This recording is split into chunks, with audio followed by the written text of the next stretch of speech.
नमस्कार, स्वागत है आपका झारखंड समाचार में। ईडी के नौवें समन का जवाब 31 मार्च तक व्यस्त हूं। हेमंत सोरेन ने कहा फिलहाल पूछताछ मुमकिन नहीं। एजेंसी ने 31 जनवरी तक मांगा था समय। तो वहीं 75वें गणतंत्र का जश्न, रांची में राज्यपाल ने फहराया तिरंगा, का भ्रष्टाचार बर्दाश्त नहीं। तो वहीं दुमका में हेमंत सोरेन बोले दलित पिछड़ों का अधिकार देना लक्ष्य। झारखंड में आज कोहरे का येलो अलर्ट, कल पश्चिम सिंहभूम में हुई बारिश, तापमान में गिरावट के साथ बढ़ सकती है ठंड। तो वहीं रविवार को होगी देवघर के 32 केंद्र पर जेएसएससी प्रतियोगिता परीक्षा 2023, सख्त होगी निगरानी। इन चीजों को लेकर न जाएं एग्जाम हॉल।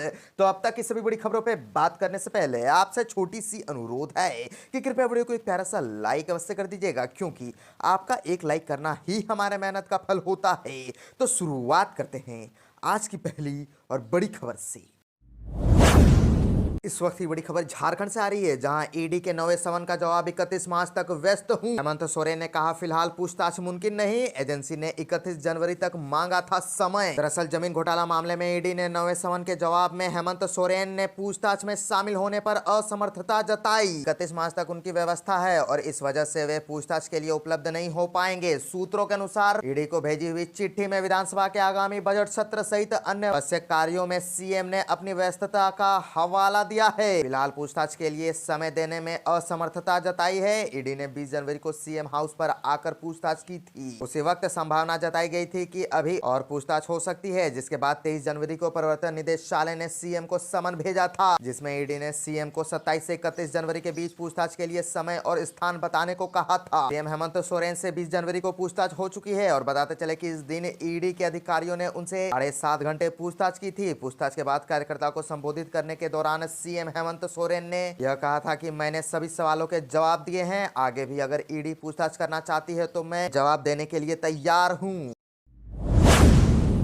75वें गणतंत्र का जश्न, रांची में राज्यपाल ने फहराया तिरंगा, का भ्रष्टाचार बर्दाश्त नहीं। दुमका में हेमंत सोरेन बोले दलित पिछड़ों को अधिकार देना लक्ष्य। दरअसल देश में 75वां गणतंत्र दिवस मनाया गया। झारखंड की राजधानी रांची के मोरहाबादी मैदान में राज्यपाल सीपी राधाकृष्णन तिरंगा फहराया है, जबकि मुख्यमंत्री हेमंत सोरेन ने दुमका में झंडा फहराया। और आपको बता दें कि राज्यपाल ने अपने संबोधन में शहीद जवानों और आजादी के जननायकों को याद किया। सेना और पुलिस के काम की भी सराहना की। राज्य में नक्सल गतिविधियां पर नियंत्रण के लिए उन्होंने राज्य पुलिस और सेना की सराहना की। साथ ही कहा कि भ्रष्टाचार को बर्दाश्त नहीं किया जाएगा। इधर दुमका में सीएम ने तिरंगा फहराया। उन्होंने कहा कि दलित पिछड़ों को अधिकार देना सरकार का लक्ष्य है, इसके लिए हम काम करते रहे हैं। रांची में आयोजित मुख्य समारोह में विशिष्ट अतिथि के रूप में मुख्य न्यायाधीश, मुख्य सचिव, गृह सचिव, डीजीपी और आयुक्त मौजूद रहे। गणतंत्र दिवस के मौके पर सुरक्षा के पुख्ता इंतजाम रहे। राज्यपाल ने यह भी कहा कि महिला सशक्तिकरण सरकार की सर्वोच्च प्राथमिकता है। मनरेगा योजना के अंतर्गत महिलाएं मैट एवं बागवानी सखी के रूप में कार्य कर रही है। इसमें मनरेगा में मानव श्रम में महिलाओं की हिस्सेदारी बढ़कर 48% हो गई है।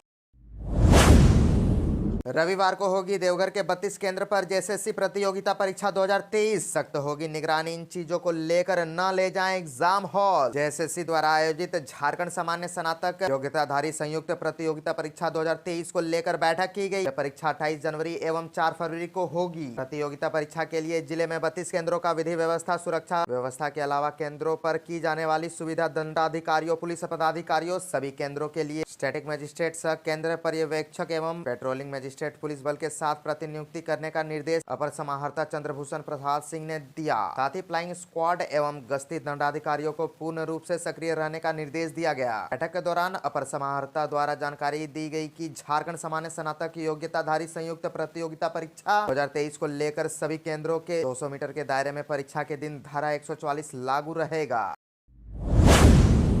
तो अब बात कर लेते हैं झारखंड के मौसम की। तो झारखंड में आज कोहरे का येलो अलर्ट, कल पश्चिम सिंहभूम में हुई थी बारिश, तापमान में गिरावट के साथ बढ़ सकती है ठंड। झारखंड में कई जिलों में आज भी आसमान में कोहरा नजर आने की संभावना है। मौसम विभाग ने इसे लेकर येलो अलर्ट जारी किया है। और आपको बता दें कि राज्य में 29 जनवरी तक राज्य में कोहरा और धुंध का असर होने की संभावना मौसम विभाग ने जारी की है। राज्य के इलाकों में न्यूनतम तापमान में गिरावट दर्ज की गई है। मौसम में ठंडक बढ़ी है। और पिछले 24 घंटे में मौसम के मिजाज पर नजर डाले तो पश्चिम सिंहभूम के जिलों में 19 mm बारिश हुई है। राज्य के उत्तर दक्षिणी भाग में हल्के से मध्यम दर्जे का कोहरा नजर आया है और राजधानी रांची में कोहरे और धुंध का असर कम दिखा। सुबह 7 बजे ही हल्की धूप ने यह संकेत दे दिए कि आसमान में भी बादल नहीं है। और आपको बता दें कि झारखंड में किसी जिले में बारिश की संभावना नहीं है। मौसम शुष्क रहेगा। राज्य में मौसम का अधिकतम तापमान 20 से 24 डिग्री सेल्सियस है, जबकि न्यूनतम तापमान 5 से 9 डिग्री सेल्सियस के बीच रहने की संभावना है। मौसम विभाग ने मध्य झारखंड में हल्के कोहरे की संभावना जाहिर की थी। इन इलाकों में मुख्य रूप से बोकारो, गुमला, हजारीबाग, खूंटी, रामगढ़ और